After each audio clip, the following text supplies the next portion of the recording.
All right, grade 11. Hello and welcome. We're doing American literature.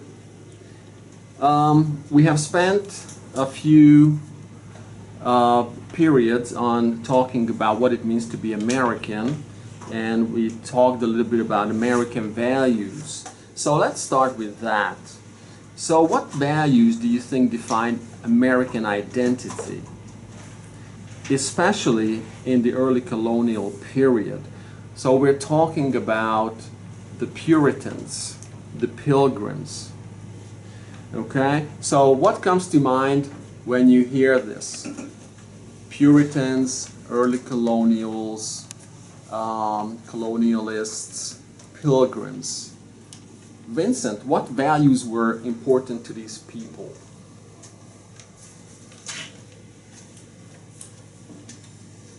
They believe in God.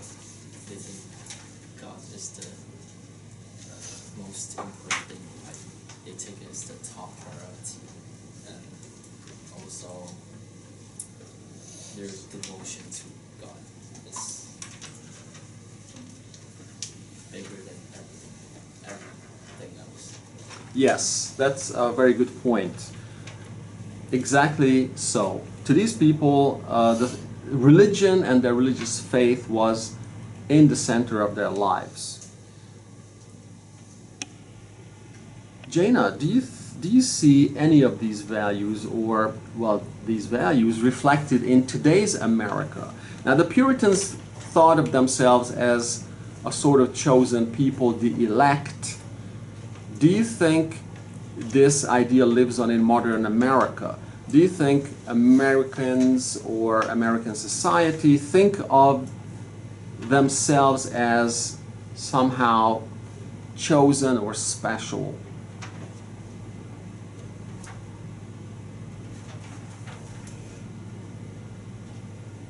It's a good question.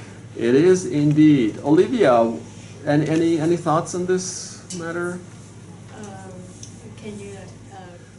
Okay, so the Puritans, they thought of themselves as the elect, the chosen people, in a way.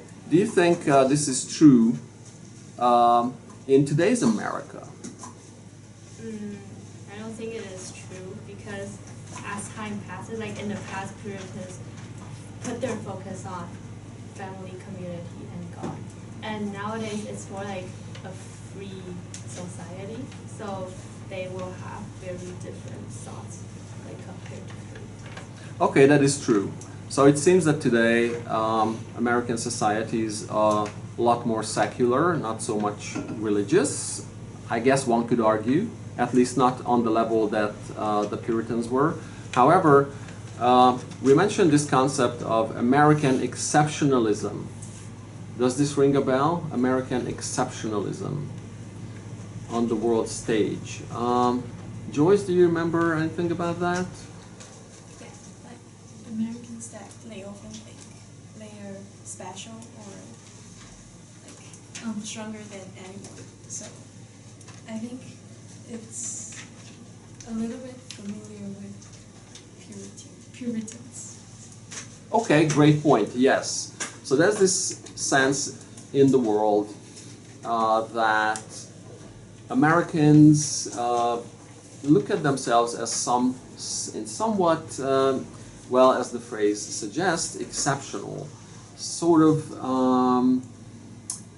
the elect, but on a much larger scale. Okay, great. The first time period we discussed was the Native Americans, and we looked at one of their creation myths. So if you think back on that myth, the world on a turtle's back, what themes or lessons appear in this Native American creation myth? How did they imagine how the world was created? What forces played a part? Who did they feel gratitude for creating this world? Amber, any thoughts? on this? I think it's basically like every myth explain our origins, and humans do not originate from this planet, and there are always an evil and a good side. Okay, yes, that's a good point. So yes, in the world and the turtles, back in this particular creation myth, the natives talked about the sky world and the sky people, and somehow we humans are related to them. So yes, that is a very interesting concept. How do these myths reflect the relationship between humans and nature?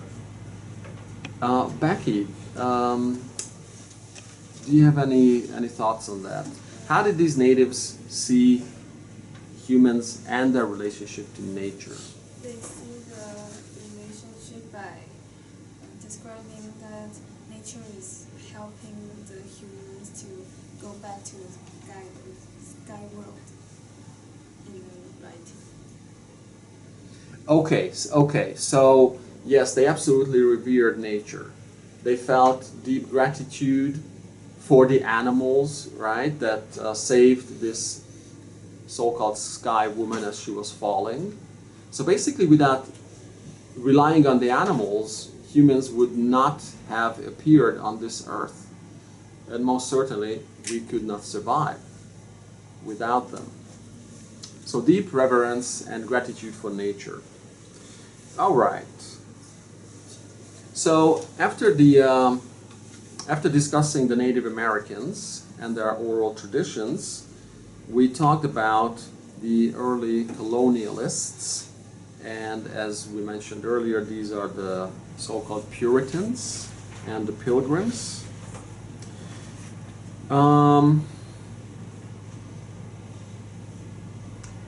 What do you think about the following? Do you think that Puritanism was more restrictive or protective? We started discussing the crucible. We see how they lived, what kind of rules they had, what they expected from children, what kind of behaviors were accepted.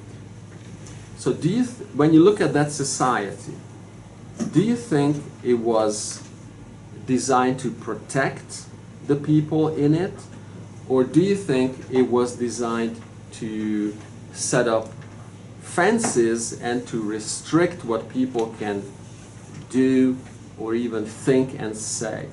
Do you see the positive value of trying to protect the community, or do you value it, do you see it as more like, do you see it in more of a negative light, that a Puritan society was very restrictive? So how do you think on this? Betty, any thoughts? So the Puritans were like strict laws, and for example, the church were like simple and less like giving stuff. Okay, that's true. Yes, that's all good.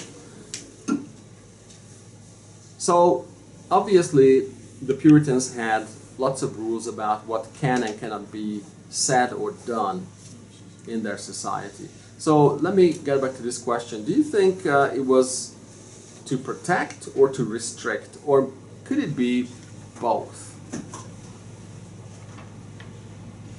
Olivia, any thoughts? I think that it's protected back then, even though like now we see it as like a really restrictive society, because at that time there isn't really much development, so they couldn't really keep people away from danger. So like in order to protect them, they will set strict laws. Yes, great. Yes, very good point. Okay, there was one Puritan poet we discussed in particular, Anne Bradstreet, the first American poet. Could you recall any of her poems that we discussed? Jaina. So her poetry shows her like devotion. Yeah, devotions to faith, her faith, her struggles with like loss, love, etc., and about doubt. Okay, great. Could you maybe mention a specific title that we looked at?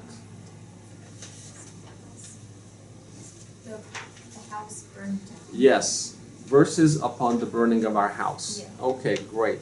So, Becky, if you think back on that poem, so Bradstreet writes this poem basically recounting the events, the tragic events of her house burning down. However, we pointed out something that might seem quite surprising to a modern reader. What was her conclusion to that poem?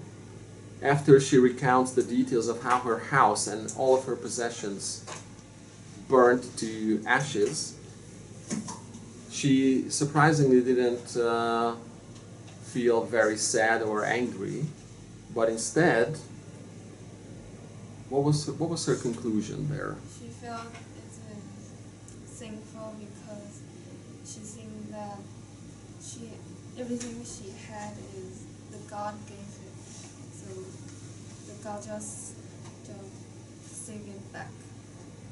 Yes, that's exactly what was contained in that poem. So, as we pointed out, this might be surprising to a modern reader, right?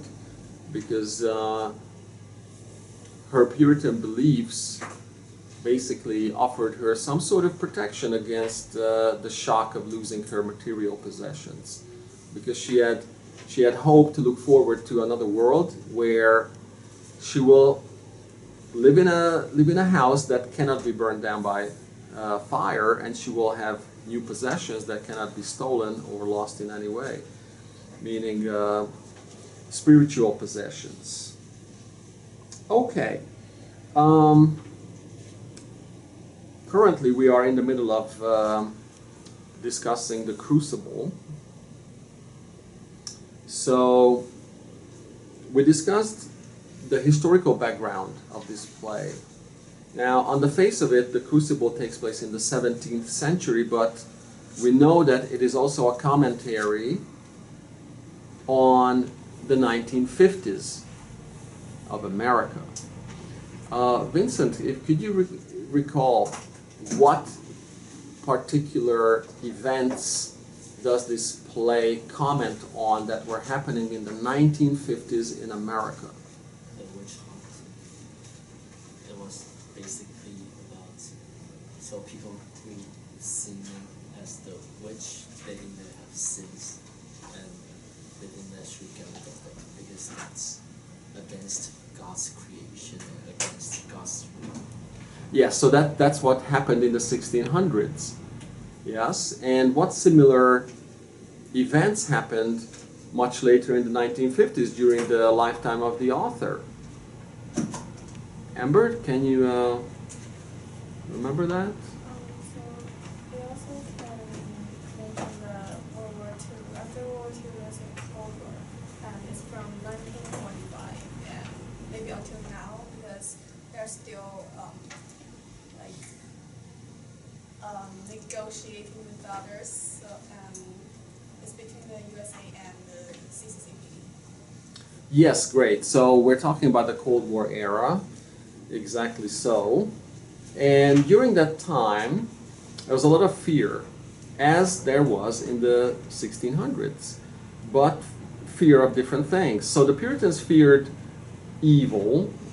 They feared settings like a dark forest where evil spirits might lurk. And much later in the 1950s, there was also a huge amount of fear of what forces? Olivia, could you maybe recall that? They were scared of the communist spread, which is called the Red Scare. Yes, exactly. So we see the parallels, and we also pointed out some headlines from our time, how this so-called witch hunt is happening again. Okay. So basically, that's where we are currently in our American literature class. Thank you everyone for your thoughts and comments.